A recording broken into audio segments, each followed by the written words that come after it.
गंपूची शाळा.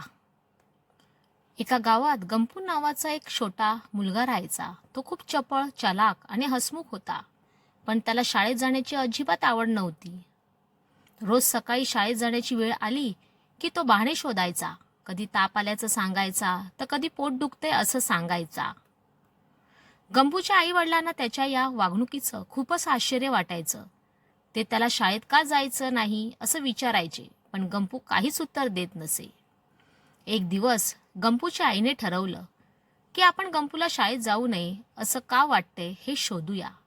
गंपूची आई एके दिवशी शाळेत गेली आणि तिने गंपूच्या शिक्षकांशी बोललं. तिने विचारलं, गंपू शाळेत का येऊ इच्छित नाही. शिक्षकांनी सांगितलं की गंपूला शाळेतील काही गोष्टी आवडत नाहीत. काही वेळा इतर मुलं त्याला चिडवतात आणि तो त्यावर नाराज होतो. गंपूच्या आईने त्याला घरी नेल्यानंतर त्याच्याशी प्रेमाने बोललं. तिने त्याला विचारलं, गंपू, तुला शाळेत काय आवडत नाही. गंपूने शेवटी सगळं सांगितलं.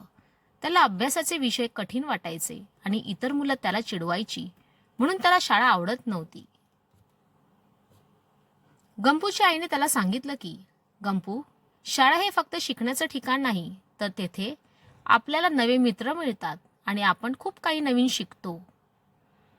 तुझ्या शिक्षकांसोबत तुझ्या अडचणी बोल आणि त्यांना तुझी मदत करायला सांग.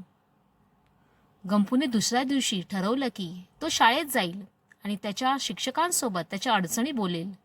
शिक्षकांनी गंपूला समजून घेतलं आणि त्याला अधिक सोप्या पद्धतीने शिकवण्यास सुरुवात केली. काही दिवसांनी गंपूला अभ्यासाची गोडी लागली आणि त्याला शाळेत जाणं आवडू लागलं.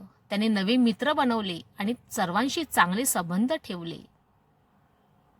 गंपूच्या आई वडिलांना आनंद झाला. गंपूला शाळेत जायची इच्छा निर्माण झाली.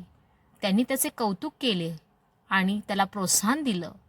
ही गोष्ट आपल्याला शिकवते की कधीकधी आपल्याला आपल्या अडचणींचा सामना करावा लागतो आणि त्यांना कसे दूर करायचे हे शिकावे लागते.